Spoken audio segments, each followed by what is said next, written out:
Here I would like to make a statement that it is this theorem from where our 12 standard syllabus will actually start. 12 standard syllabus will start from this theorem. So let's begin. The fifth theorem on differentiation is scalar multiple rule. Now in this, what we have to learn is, if we have a function of f of x which is multiplied with a constant k.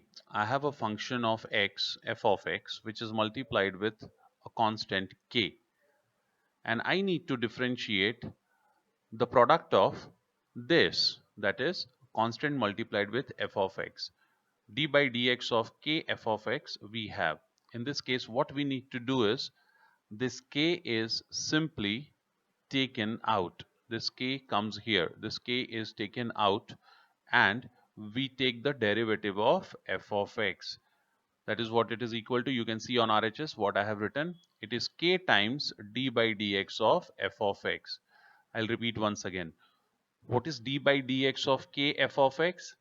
D by dx of k f of x is equal to k times d by dx of f of x when k is a constant. K is a constant. Let's have an example for this. I have 5 multiplied to cosec x. Now check. Cosec x is function of x. It has got x. Cosec x is function of x. We are differentiating with respect to x. So what happens is, this becomes variable. It's a variable, that is a dependent variable.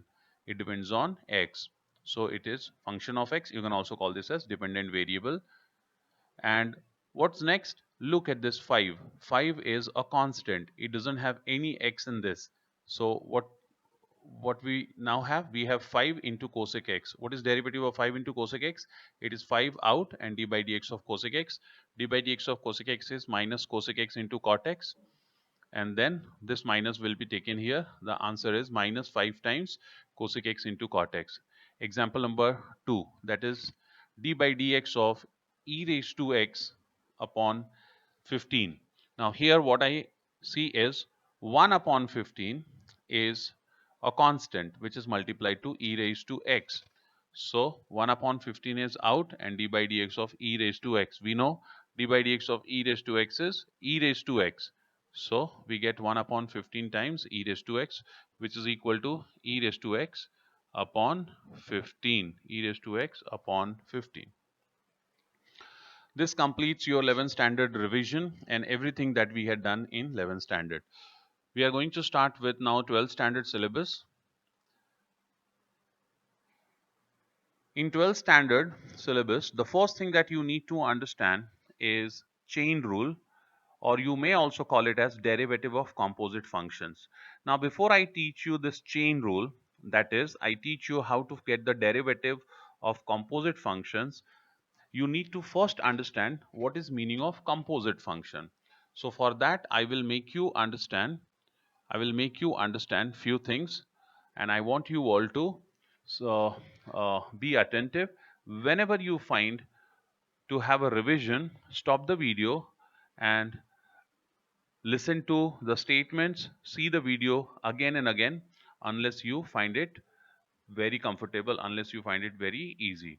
So let's begin, students. See here, I have made two columns, direct function of x, and then here I have composite function of x.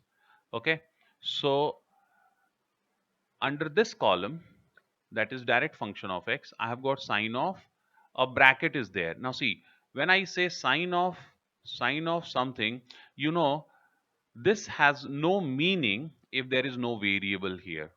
There is no meaning if there is no variable here. Sine of what? If you don't write anything, it has no meaning.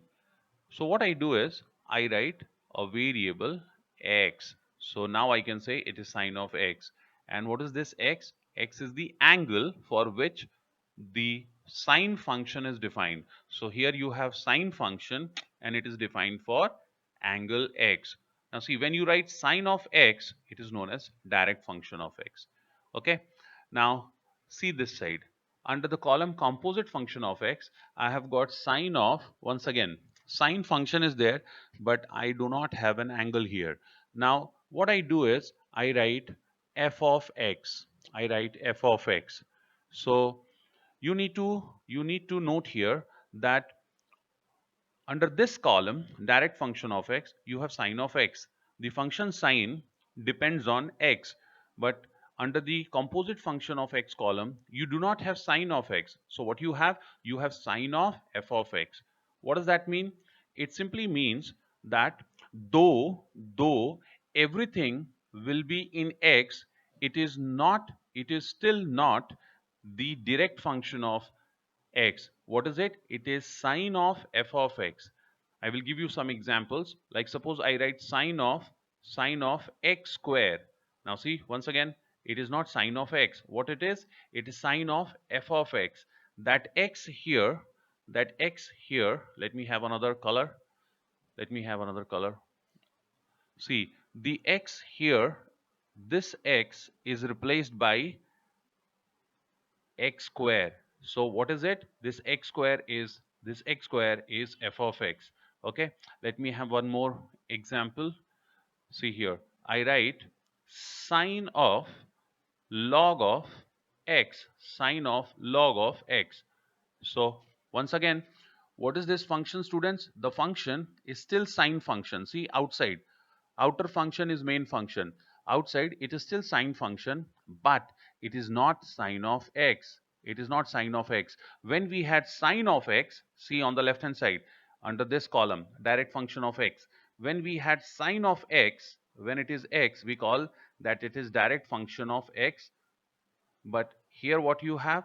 You have, though you have sine outside, but it is not sine of x. It is some other function of x inside. Instead of x, it is replaced by log of x. So this thing is sine of f of x. Never say sine of x. What it is? It is sine of f of x.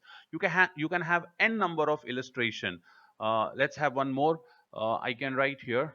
I can write here sine of. I can write here sine of e raised to x. Sine of e raised to x. See, once again, what is it? It is sine of f of x. It is sine of f of x. This is f of x. It is not sine of x, it is sine of f of x.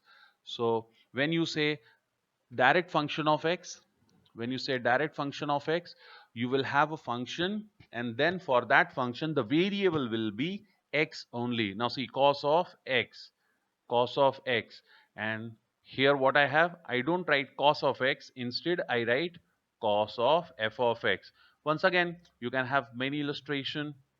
So tan of x, and what will be composite function of tan of x? The composite function of tan of x will be tan of f of x, tan of f of x. Then cosec x, and here it will be cosec f of x. Then sec of x, and x is replaced by f of x. What you need to follow is, if I ask you what function is this, you will say it is secant function. And then I ask you what is the variable of secant function, you will say the variable is x. Now come to this side. If I ask you what function is this, you will say once again secant function. The function is still same, my dear students. You will say secant function. But when I ask you what is the variable of this secant function, you won't say x, you will say it is f of x. Now that f of x which you are saying, it could be any function. It could be any function. It could be x square, log x, e raised to x, 2 raised to x, root of x, whatever. Let me write one illustration for secant also.